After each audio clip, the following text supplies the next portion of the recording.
마가복음 4장 35절에서 31절입니다. 마가복음 4장 35절에서 41절인데 우리 한 목소리로 한번 읽겠습니다. 시작. 그날 저물 때에 제자들에게 이르시되 우리가 저편으로 건너가자 하시니 그들이 무리를 떠나 예수를 배에 계신 그대로 모시고 가매 다른 배들도 함께 하더니 큰 광풍이 일어나며 물결이 배에 부딪혀 들어와 배에 가득하게 되었더라. 예수께서는 고물에서 베개를 베고 주무시더니 제자들이 깨우며 이르되 선생님이여 우리가 죽게 된 것을 돌보지 아니하시나이까 하니 예수께서 깨어 바람을 꾸짖으시며 바다더러 이르시되 잠잠하라 고요하라 하시니 바람이 그치고 아주 잔잔하여지더라. 제자들이 이르시되 어찌하여 이렇게 무서워하느냐 너희가 어찌 믿음이 없느냐 하시니 그들이 심히 두려워하여 서로 말하되 그가 누구이기에 바람과 바다도 순종하는가 하였더라. 아멘. 제가 미국으로 유학을 와서 이제 한 6개월 정도 지나고 차를 처음으로 이렇게 사게 되었습니다. 근데 차를 산 지 얼마 안 되었을 때 같이 공부하던 친구 전도사가 자기 이발을 해야 되니까 좀 미용실로 라이드를 해달라고 하는 것입니다. 그래서 그 전도사님이 말하는 미용실로 이렇게 찾아가는데 그 미용실로 가려면 빠져가야 하는 그 엑싯이 있는데 이 전도사님이 그걸 엑싯을 잘 못 찾아가지고 한참을 이렇게 헤매게 되었습니다. 저도 운전하면서 도대체 어느 엑싯으로 빠져야지 하면서 이렇게 사인을 이렇게 유심히 보다가 저도 모르게 약간 이렇게 속도를 내게 되었는데 그때 딱 경찰에게 걸린 것입니다. 그 스피딩 티켓을 받고 나서 겉으로는 내색을 안 했지만 아니 어디 가자고 했으면 길을 좀 잘 조사한 다음에 가자고 해야지 이렇게 대책 없이 가자고 해가지고 시간 낭비하고 또 이렇게 헤매다가 결국은 스피딩 티켓까지 끊었잖아 라는 원망하는 마음이 이렇게 속에서 생겼습니다. 여러분들도 가끔 그런 경우 있지 않습니까? 그냥 집에 있고 싶은데 어디 좀 같이 가자고 해가지고 가기 싫은 거 억지로 갔는데 하필 그때 뭐 조그마한 접촉사고가 난다던가 아니면 안 좋은 일이 이렇게 생길 때가 있습니다. 그런 경우 화가 막 머리까지 나지 않아요? 막 거봐 내가 나가지 말고 집에 있자고 그랬잖아 라고 이렇게 소리를 이렇게 지르게 됩니다. 해질녘까지 사람들에게 복음을 전하시고 가르치던 예수님께서 제자들에게 이제 배를 타고 갈릴리 호수 저편으로 건너가자라고 말씀하십니다. 하루 종일 다들 수고를 많이 했죠. 그리고 사람들도 조금 더 예수님과 더 교제하고 싶은데 그러면 예수님도 사람들과 조금 더 교제하시다가 그날은 거기서 주무시고 그 다음날 해 떴을 때 이렇게 건너가셨으면 좋았을 텐데 예수님은 무슨 이유에서인지 지금 바로 곧장 배를 타고 건너가자라고 하십니다. 그래서 제자들은 예수님의 말씀을 듣고 배를 저어서 지금 호수 저편으로 갑니다. 그 사이에 피곤하셨던 예수님은 이제 깊은 잠에 빠지는데 쉽게 호수를 건너갈 것 같았는데 갑자기 광풍이 불어서 배 안으로 물이 들어오게 되었고 이제 곧 물이 가득하게 되었습니다. 이제 배가 가라앉기 직전입니다. 여러분들도 잘 아시다시피 예수님의 제자들 중에 상당수는 어부 출신이죠.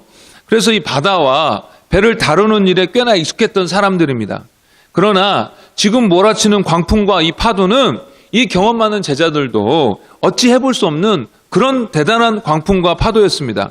이제 곧 있으면 이제 가라앉아 죽을 일밖에 남지 않았습니다. 그러자 이 제자들이 예수님을 깨우면서 말합니다. 선생님이여, 우리가 죽게 된 것을 돌아보지 않습니까?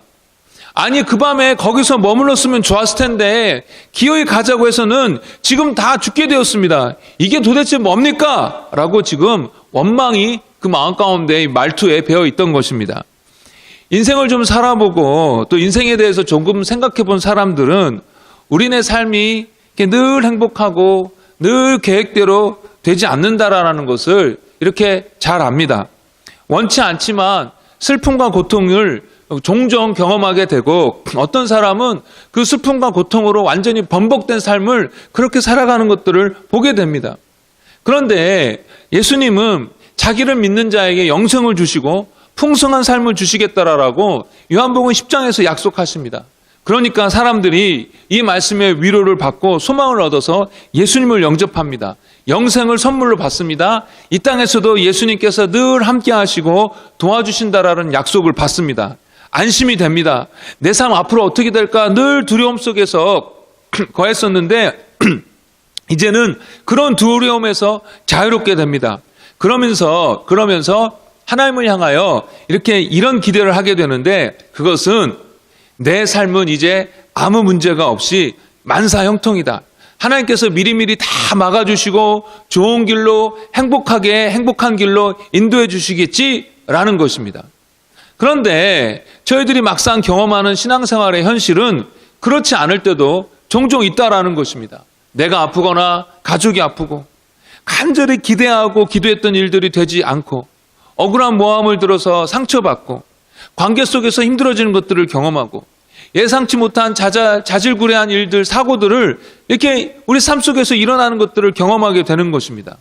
그러면서 신앙생활하는 중에 실망하게 되고 예수 믿어봐야 소용없네, 기도해봐야 소용없네 라고 생각하거나 아니면 하나님을 원망하게 됩니다.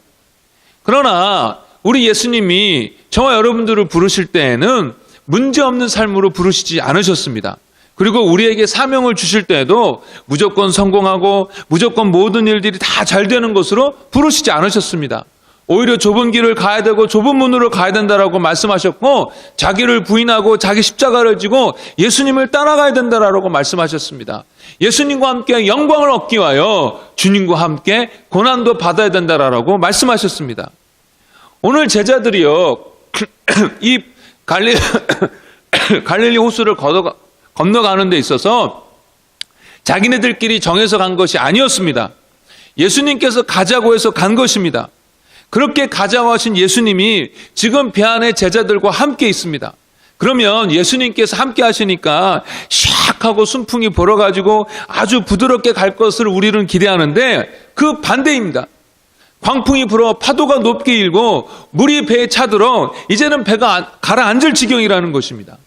예수님이 가자고 하신 그 길을 걸어가는데도, 예수님께서 함께 계시면서 가까이 동행하시는데도 이런 일들이 일어난다라는 것입니다. 저도 그렇고 여러분들도 그렇고 이 교회 개척에 부르심에 순종한다고 했는데 그러면 하나님이 아이고 기특해라, 남들은 꺼리는 일에 너희들은 이렇게 정말 순종하는구나, 너무 기특하다, 내가 금방 너희들을 엄청나게 부흥시켜 줄게, 내가 너희들을 놀랍게 사용해 줄게 하시면서 사람들을 구름대처럼 불러 모아 주실 것을 많이는 아니고 살짝은 기대하지 않았겠습니까? 그러나 아니나 다를까 그런 일들은 아직 일어나지 않고 있습니다. 하나님의 부르심이 있다고 해서 항상 성공적이고 항상 문제가 없이 되는 것은 아닙니다. 그러면 요한복음 10장에서 예수님께서 말씀하시는 풍성한 삶은 도대체 무엇입니까? 예수님의 삶과 예수님께서 가르쳐 주신 그 가르침을 생각해 볼 때에 우리가 평소에 생각하는 풍성한 삶, 즉 물질적으로 풍요하고 건강하고 편안하고 명예를 얻고 하는 일마다 다 잘 되고 그렇게 해서 행복하게 사는 그런 삶을 말씀하시지는 않은 것 같다라는 것입니다. 대신에 예수님께서 말씀하시는 풍성한 삶은 결국 성령으로 충만해서 어느 상황에서든지 기뻐하고 감사하고 사랑이 넘치고 또 주님의 임재와 그 사랑에 푹 젖어 사는 삶, 그것을 주님께서 풍성한 삶이라고 소개시켜 주는 것입니다. 따라서 저희들이 예수 믿고 사는 삶 속에서 고난이 없었으면 좋겠지만, 혹시 고난이 온다고 할 때에 그것 때문에 마치 오지 말아야 할 것이 온 것처럼, 마치 하나님이라는 존재가 없어서 이런 일이 생길 것처럼 생각할 것은 아니다라는 것입니다. 오히려 고난도 함께 받아야 된다라고 우리 주님은 말씀하셨습니다. 예수님을 믿건 안 믿건 간에 인생의 어려운 시간은 옵니다. 그런데 예수님을 믿을 때에 오는 고난과 예수님을 안 믿을 때 오는 고난 사이에는 아주 큰 차이가 있습니다. 그것은 바로 예수님이 우리와 함께 있다 없다의 차이입니다. 중국의 한 배구팀에서 한국의 김연경이라는 선수를 영입을 했습니다. 이 선수는 여자 배구 선수 중에서는 세계 최고의 선수라고 여겨집니다. 세계 최고의 스트라이커라고 여겨지는 선수입니다. 그런데 이 중국의 이 팀에서 이 김연경이라는 선수를 영입하니까 그 전 시즌에서는 6위를 했는데 6등을 했는데 지금은 시즌을 1등으로 마감을 했습니다. 한 선수를 통해서 그 팀의 성적이 얼마나 달라졌는지요. 이번에 베트남 축구 난리 나지 않았습니까? 한국의 박항서 감독을 영입하고 나서 그 팀에 기적이 일어났습니다. 아니 2개월 3개월밖에 되지 않는데 최하위였던 팀이 결승까지 올라가게 된 거 아닙니까? 지금 예전에 2002년 월드컵 때처럼 베트남이 그러고 있습니다. 한 명의 유능한 감독을 영입하니까 그렇게 팀이 달라진 것입니다. 그런데 하나님 되신 예수님이 내 옆에 있다 없다가 얼마나 큰 차이가 나겠습니까? 고난을 겪어도 예수님과 함께 겪는 고난과 예수님 없이 겪는 고난은 하늘과 땅 차이입니다. 주님은 우리가 고난을 무조건 비껴가게 하시지는 않습니다. 그러나 그 고난 가운데 우리 하나님께서 놀라운 위로를 주시는데 이 위로는 예수 없는 사람은 도저히 경험해 볼 수 없는 그런 위로와 소망인 것입니다.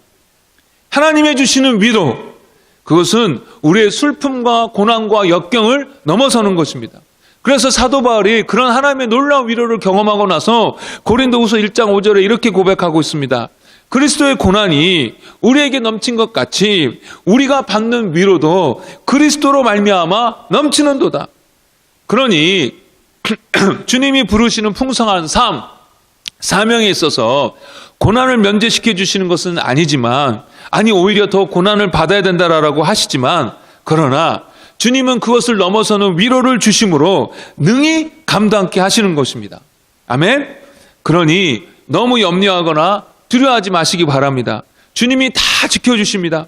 필요할 때마다 담대함도 주시고요, 필요할 때마다 평안도 주시고 위로도 주시고 소망도 주십니다.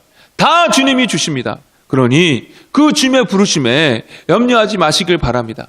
그리고 게다가 제가 자주 말씀드렸는데요, 하나님은 우리가 이기는 시험만 허락하십니다. 사람이 감당할 시험 밖에는 너희가 당한 것이 없나니 오직 하나님은 미쁘사 너희가 감당하지 못할 시험 당함을 허락하지 아니하시고, 우리가 이기는 것만 주님께서 허락하신다라는 것입니다.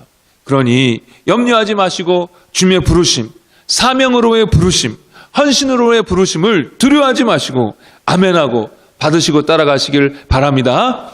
하루 종일 말씀을 가르치시고 배에 타셨는데 예수님께서 바로 골아 떨어지신 것 같습니다. 예수님은 이 땅에 슈퍼맨으로 오신 것이 아니라 사람으로 오셨기 때문에 그렇게 사역하셨으니 피곤해지신 것이 당연합니다. 얼마나 피곤하셨는지 폭풍우가 몰아치고 물이 가득 차서 이제 다들 죽었다 하는 그 상황 속에서도 깊이 주무시고 계시는 것입니다. 그런데 그 상황에서 다급하게 되니까 제자들이 예수님을 깨웁니다. 잠에서 깨신 예수님은 바로 바람과 파도를 꾸짖으시며 잠잠케 하십니다. 그러시면서 제자들에게 너희들 왜 이렇게 무서워하느냐, 아직도 나를 못 믿냐라고 말씀하십니다. 한참 자고 있는데 깨워가지고 신경질 나니까 예수님께서 제자들을 나무라신 것이 아닐 것입니다.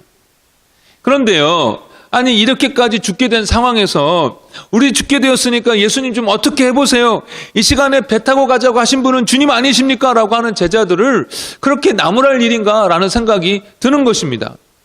그러나 모든 것의 판단자이신 예수님께서 왜 너희들 이렇게 못 믿고 있냐라고 제자들에게 말씀하셨다라는 것은 지금 제자들에게 이 순간에 정당하게 요구되는 그 수준의 믿음이 있었다라는 것입니다.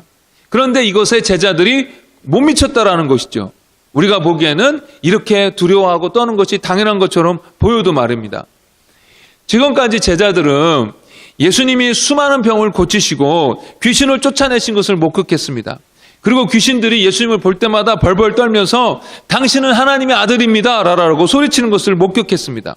그리고 예수님께서 말씀을 전하실 때 그것은 그냥 사람이 아니라 하나님으로서의 신적 권위를 가지고 말씀을 전하시는 것을 그 옆에서 다 목격했습니다. 느꼈습니다. 그 권위를. 그런 예수님을 이 제자들은 바로 곁에서, 옆에서, 가까이에서 경험한 것입니다. 누가복음 12장 48절에 많이 받은 자에게는 많이 찾을 것이요 라고 말씀하고 있습니다. 그러니까 우리가 보기에는 배가 가라앉을 것 같은 상황에서 당황하고 두려워하는 것이 당연하지만 이미 예수님 곁에서 많은 것을 보고 경험했던 제자들은 그렇게까지 당황하고 두려워해서는 안 되는 것이었다라는 것입니다. 그러면 이런 상황에서 제자들은 어떻게 반응해야 했었을까요? 예수님을 깨워야 했을까요? 깨우지 말아야 했을까요? 예수님을 깨워야 했을까요? 깨우지 말아야 했을 걸까요? 믿음이 좋았으면 예수님께서 함께 하시는데 정말 죽게 하겠어? 하면서 안 깨웠어야 될 것 같다라고 생각하실지 모르겠지만 그래도 제가 생각하기에는 예수님을 깨우는 것이 맞습니다. 정말 주님께서 기뻐하시는 믿음이 있다 하더라도 말입니다. 그 상황 속에서 주님께서 함께 하시고 주님께서 어떻게 하시겠지만 결국에는 그래도 주님이 이 상황에 주님께 이 상황에 대해서 도움을 구하는 것이 맞습니다. 왜냐하면 주님께서는 그 일의 리더이고 주인이시기 때문에 그렇습니다. 그런데 제자들이 예수님을 깨우며 간구할 때 우리가 죽게 되지 않았습니까? 우리를 돌보지 않습니까? 라고 했는데 이런 식으로 깨우는 게 아니라 다르게 예수님을 깨워야 된다라는 것입니다. 예수님, 바람이 많이 불고 배에 파도가 몰아쳐서 이제 배가 가라앉게 되었습니다. 주님 도와주세요라고 예수님을 이렇게 깨워야 했었다라는 것입니다. 즉 예수님을 깨운 것이 문제가 아니라 깨울 때에 예수님이 이 자리까지 몰고 와서 우리가 이렇게까지 되었다라는 원망, 그리고 예수님이 우리와 함께 하시고 또 예수님을 깨웠지만 예수님이 정말 이 상황에서 어떻게 할 수 있을까라는 불신, 그리고 거기서 나오는 두려움이 문제였다라는 것입니다. 정말 예수님께서 요구하시는 그런 믿음을 제자들이 가지고 있었더라면 그렇게까지 제자들이 그 풍랑에 대해서 두려워하지 않았을 거다라는 것입니다. 왜냐하면 예수님께 깨워서 부탁하면 되니까 예수님께서 일어나셔서 해결해 주시겠지라는 확신을 가지고 있었을 테니까 말입니다. 예수님께 구하는데 믿음의 간구와 불신의 간구를 여러분 그 차이가 이해가 되십니까? 저희들에게 있어서도 하나님께서는 이런 믿음을 요구하십니다. 이런 믿음의 기도를 요구하십니다. 그러면 인생의 이런 풍랑이 일 때에 물에 가라앉아 죽겠다 싶을 때 저희들도 예수님께서 원하시는 대로 반응해야 하는데 믿음으로 반응해야 하는데 도대체 어떻게 해야 할까요? 첫 번째로 하나님을 기억해야 합니다. 제자들은 이 상황에서 예수님이 어떤 분이셨다라는 것을 기억해야 했습니다. 얼마나 많은 기적을 일으키셨던 분이신지, 심지어 귀신도 그 앞에서 벌벌 떨던 하나님의 아들이시었다라는 것을 기억해야 했다라는 것입니다. 너무 바빠서 기도합니다 라는 책, Too Busy Not to Pray라는 책을 쓰신 빌 하이벨스 목사님의 간증입니다. 이 목사님은 윌로우 크릭이라는 교회를 개척하고 특별히 구도자, 이 Seekers에게 초점을 맞추어서 전도하기로 아주 유명한 교회입니다. 이 목사님이 인도의 한 교회의 지도자들의 초대를 받아서 이 자기네 교회 찬양팀과 함께 인도의 남부 지역을 방문하게 되었다고 합니다. 그 방문한 그 지역에 인도 곳곳에서 사역하고 있는 사람들이 모여서 그 지역에서 전도 집회를 열기로 한 것입니다. 며칠 동안 이 전도 사역을 하며 집회를 하는데 그 가운데 이 목사님은 아주 규모가 작은 곳에서 설교를 하는 정도의 사역만 했다라고 합니다. 그런데 어느 날 마지막 날 집회인가 그 집회를 위해서 기도하시는 분 중에 한 분이 오늘 하나님께서 말씀을 주시는데 이 빌 하이벨스 목사님이 저녁에 말씀을 전해야 된다라고 이렇게 말씀하셨습니다 라고 하는 겁니다. 그래서 저녁 집회 메인 강사로 이 빌 하이벨스 목사님이 이제 정해진 것입니다. 이때부터 이 목사님이 걱정이 되는 것입니다. 통역을 하면 아무래도 잘 전달이 안 될 것 같은데 문화 차이도 있어서 유머도 잘 사용할 수 없을 텐데 등등 참 걱정이 많이 되더라라는 것입니다.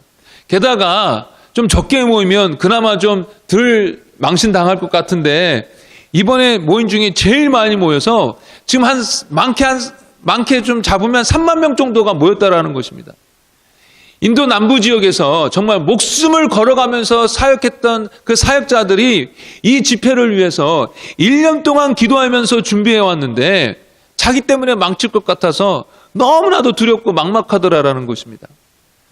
자기 설교가 이제 이렇게 곧 다가오는데 그 자기 설교 앞에 순서에 자기 교회에서 온 찬양 가수가 찬양을 하는데 이 찬양을 하더래요. 아까 조금 전에 불렀던 찬양인데 오 신실하신 주 내 아버지여 늘 함께 계시니 두려움 없네 그 사랑 편찮고 날 지키시니 어제나 오늘이 한결같네. 이 찬양을 이렇게 부르는데 그 찬양을 듣는 순간 자기의 마음에 큰 변화가 오더라는 것입니다. 지금까지 하루 종일 자기는 자기만 쳐다보고 있었다라는 것을 발견했대요. 언어적인 장벽, 문화적인 차이, 내 경험의 부족, 내 연약함, 실패에 대한 두려움, 엄청나게 많은 청중에 대한 그 공포, 이런 것들에 집중하고 있었다라는 것을 발견하게 되었어요. 그래서 이 목사님이 이제는 하나님만 바라보기로 했습니다. 자기는 할 수 없지만 태산도 움직이시는 하나님께서 그 하나님의 능력으로 이것을 감당케 하실 것이다라고 바라보면서 기도하기 시작했습니다. 아니나 다를까 설교하면서 말씀을 증거하는데 성령께서 강력하게 역사하셨고 그 집회를 통해서 수많은 사람들이 하나님 앞에 나와 하나님의 구원을 받게 되었다라는 것입니다. 그렇습니다. 저희들이 하나님을 바라봐야 합니다. 하나님이 어떤 분이신지를 기억해야 하고 이 고난당할 때에 이것이 믿음으로 반응하는 첫 번째 단계인 것입니다. 그런데 하나님에 대해서 잘 알고 있지만 고난당할 때에 그것을 잘 생각해내지 못합니다. 빌 하이벨스 목사님도 그러지 않았습니까? 처음부터 그 사실을 기억했으면 얼마나 좋았겠습니까? 그런데 잘 그 고난당할 때는 그 순간 하나님이 잘 기억이 안 나는 거예요. 그래서 이 하나님에 대해서 기억하도록 주기적으로 저희들이 말씀을 읽고 듣는 것이 필요합니다. 고난을 당할 때 까맣게 잊고 있다가 설교를 들을 때 말씀을 읽을 때 다시 하나님이 그런 분이신지 하고 깨닫게 되는 것입니다. 제가 한번 나눈 것 같기도 한데요. 지금 팔아버렸지만 예전에 몰던 세단 그 차가 고장이 나가지고 맡겨서 고쳤는데 고친 차를 받았는데 뭔가 잘못된 거예요. 찜찜한 거예요. 그러면 다시 잘못됐다라고 하면서 이렇게 고쳐달라고 하면 되지 않습니까? 근데 그때는 왜 그랬는지 그것이 그렇게 걱정이 되는 거예요. 마음이 확 무거워지는 것입니다. 그러면서 이 정도 일에 근심하는 저 자신이 너무 한심하고 이 정도밖에 되지 않는 저 자신에 대해서 막 짜증이 나는 것입니다. 근데 그날 저녁에 예배를 참석해서 말씀을 듣는데 제가 정말 자주 인용하는 로마서 8장 28절의 말씀을 목사님도 인용하시는 것입니다. 뻔히 다 아는 내용, 뻔히 다 아는 말씀인데 그래서 지겹다 할 수 있겠는데 그때 그 말씀이 또 다시 저한테 새롭게 들리는 것입니다. 그렇지, 합력하여 선을 이루게 하시지. 좋은 일이든 나쁜 일이든 지금 돈을 더 쓰게 되든 안 되든 어쨌든 간에 하나님은 합력하여 선을 이루게 하시지. 주님께 맡기면 되지. 이것도 그럼 됐어 하면서 그 순간에 그 마음의 걱정과 염려가 싹 사라지는 것입니다. 참 신기하게 말씀을 들을 때 이렇게 주님을 기억하게 되는 것입니다. 다른 한 가지는 하나님을 기억하는 데 있어서 찬양이 아주 큰 역할을 합니다. 조금 전에 나눈 이 빌 하이벨스 목사님도 이 찬양을 통하여 주님을 생각하게 된 것입니다. 그렇게 말씀을 많이 알고 있는 목사님도 그전에는 생각하지 못했다가 이 찬양을 들을 때에 이 주님께서 어떤 분이신지 생각이 나는 것입니다. 여러분들도 아마 자주 경험하셨을 것 같습니다. 마음이 답답하고 무겁고 걱정으로 가득 차 있는데 찬양 시간에 그 찬양을 통하여 하나님의 위로와 평강을 경험하고 그 찬양을 통하여 하나님이 다시 기억나고 내 마음의 짐들이 사라지게 되는 것입니다. 그렇죠? 많이 그런 적 경험하시죠? 저도 예전에 한번 그런 적이 있었어요. 달라스에서 사역을 했는데 사역을 하고 있을 때 제가 설교를 너무 심하게 망친 것입니다. 얼마나 괴롭던지 성도들 보기에 미안해가지고 예배 마치자마자 바로 제 사무실에 들어왔습니다. 너무 창피하고 그 실패감에 젖어가지고 마음이 쫙 가라앉았는데 그러면서 다른 분 설교를 이렇게 듣게 되었어요. 근데 어떤 목사님이 설교를 마치고 찬양을 하는데 이 찬양을 하는 거예요. 주님과 함께하는 이 고요한 시간, 주님의 보좌 앞에 내 마음을 쏟네, 모든 것 아신 주님께 감출 것 없네 하면서 찬양을 하는데, 그 찬양을 듣는데 마치 이 주님께서 내 마음을 다 쏟아넣어라, 내가 네 마음 다 한다라고 하시면서 저를 위로해 주시는 것 같더라고요. 얼마나 그 사무실 안에서 눈물이 나던지. 여러분, 고난이 찾아올 때에 우리 주님이 어떤 분이신지, 그리고 그분이 우리를 얼마나 사랑하시는지, 또 그래서 우리를 향하여 어떤 목적을 갖고 계시는지 반드시 기억해내야 합니다. 그런데 말씀을 들을 때, 찬양을 들을 때 그것이 훨씬 쉽습니다. 그러기에 여러분 꼭 이것을 기억하시기 바랍니다. 두 번째로, 염려하지 않는 것입니다. 빌립보서 4장 6절에 보면 어떻게 기도해야 할지, 오늘 본문의 상황으로 말하자면 어떤 식으로 예수님을 깨워야 될지 말씀해 주고 있는데, 아무것도 염려하지 말아라 라고 하시는 것입니다.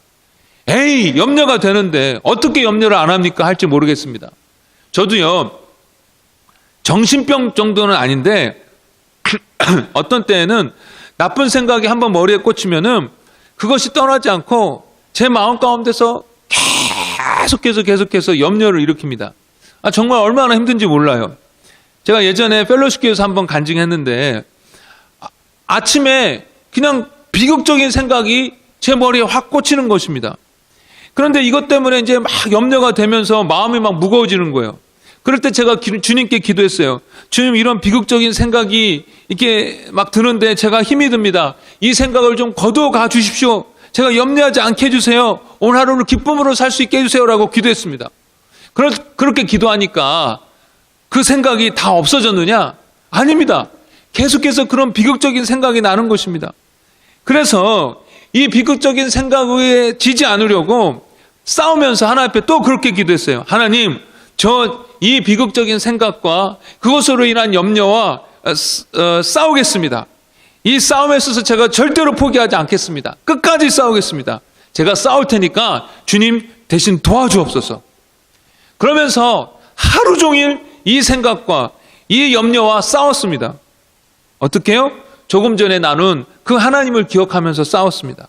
주님의 선하신 의도를 기억하면서 싸웠습니다. 주님의 사랑을 기억하면서 싸웠습니다. 그렇게 싸우면서 하루를 보내고 나서 그 저의 하루를 돌아봤는데, 그 어느 때보다도 하나님을 간절히 의지하고 하나님을 정말로 많이 찾은 그런 하루가 되었다라는 것을 발견하게 되었습니다. 하나님께서 다른 어떤 때보다도 오늘 자기를 더 많이 찾으라고, 자기를 더 많이 가까이 하라고 이렇게 하루 종일 이런 싸움을 하도록 하셨구나라고 깨닫게 되었고, 그 사실을 깨닫게 되니까 다시 한번 얼마나 주님을 향하여 감격하고 정말 그런 감사한 마음이 드는지요. 염려와 싸워야 합니다. 여러분, 이것은요, 의지적인 싸움입니다. 저절로 싸워지는 것이 아니라 의지를 갖고 싸우는 것입니다. 주님의 약속, 주님의 선하신 의도를 기억하고 그것을 근거로 해서 싸우는 것입니다. 이겨야 하는 것입니다. 제가 참 좋은 비유를 들었는데요.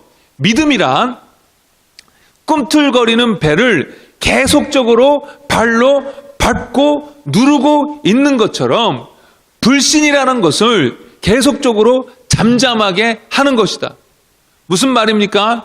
발밑에 뱀을 그대로 풀어두면 어떻게 됩니까? 그 뱀이 몸을 타고 올라와 가지고 꽉 물어버리지 않겠습니까? 마찬가지로 불신을 그대로 놔두면 이것이 계속 우리의 귀에다가 부정적이고 염려스러운 생각을 말해주면서 우리로 하여금 두렵게 하고 정말 환경에 사로잡히게 만든다라는 것입니다.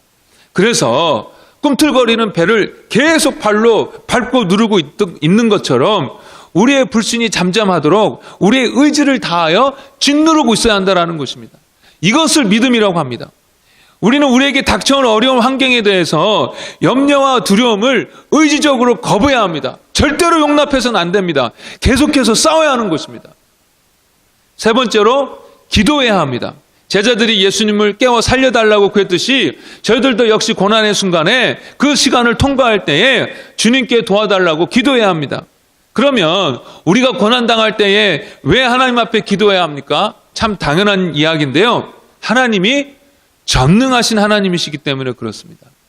하나님이 그저 좋은, 마음씨 좋은 할아버지 정도였다면 우리 고난에 대해서 아무것도 할 수 없습니다. 그저 어이쿠 어쩌나 하면서 옆에서 한숨만 쉬어줄 뿐입니다. 한숨만 쉬어줄 뿐입니다. 그러나 하나님은 전능하신 분이십니다. 게다가 우리를 사랑하셔서 우리를 도와주고자 하시는 분이십니다. 그러니 저희들이 하나님께 구할 수 있고 구해야만 하는 것입니다. 오히려 하나님은 자기에게 구하지 않는 것을 굉장히 분노해 하십니다.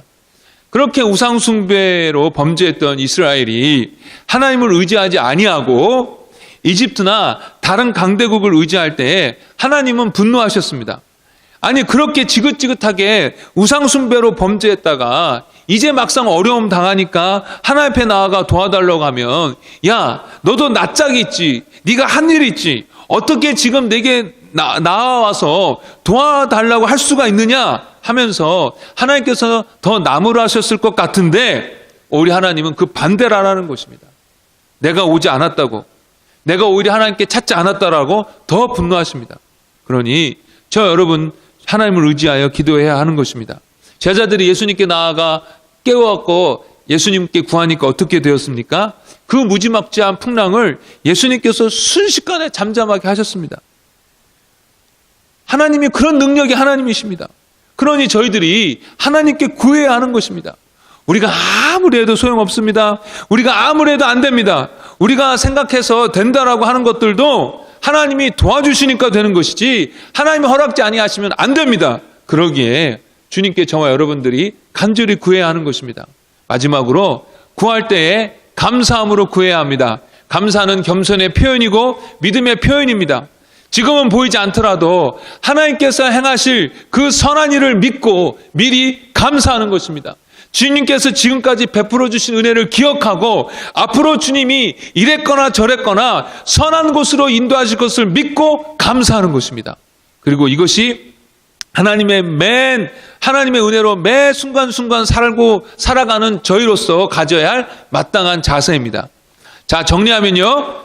풍랑이 일 때 첫 번째로 하나님을 기억해야 합니다. 그리고 그렇게 기억하기 위해서 찬양과 말씀을 가까이 해야 합니다. 다음으로 염려와 싸워야 합니다. 염려와 싸우는 것은 그냥 저절로 되는 것이 아니라 의지적으로 싸워야 합니다. 그리고 당연히 기도해야 합니다. 동시에 그 기도 가운데 감사를 같이 올려드리는 것입니다. 이것이 바로 풍랑일 때 하나님께서 저와 여러분들에게 기대하는 모습입니다. 말씀을 정리하겠습니다. 여러분, 마음이 막 요동칠 때가 있는데 큰 일을 겪을 때만 그런 것은 아닙니다. 아까도 말씀드렸지만 저는 자동차 고장난 것, 잘 안 고쳐진 것, 그 작은 일에도 마음이 요동치고 걱정이 확 몰려올 때가 있습니다. 돈이 좀 조금 쪼달린다 싶을 때 마음이 요동치고 걱정이 확 몰려올 때가 있습니다. 즉, 크건 작건 간에 우리의 마음에 풍랑이 일어서 염려와 두려움으로 우리의 배가 가라앉는 것 같은 그런 것들을 경험할 때가 있다라는 것입니다. 그런데 그럴 때마다 여러분 오늘의 말씀을 기억하면 좋겠습니다. 주님은 우리가 염려와 두려움에 빠지는 것을 원치 않으십니다. 예수님이요 좀 짜증낼만 하십니다. 아니 내가 옆에 있는데 왜 두려워해? 우리 사랑의 주님은 우리가 염려하고 두려워하는 것을 원치 않으십니다. 삶이 만만해서가 아니라 우리 주님이 꽉 저희들을 붙잡고 헤쳐나갈 수 있도록 그분이 해주시기 때문에 그렇습니다. 당신이 전능하신 하나님이시기 때문에 그렇습니다.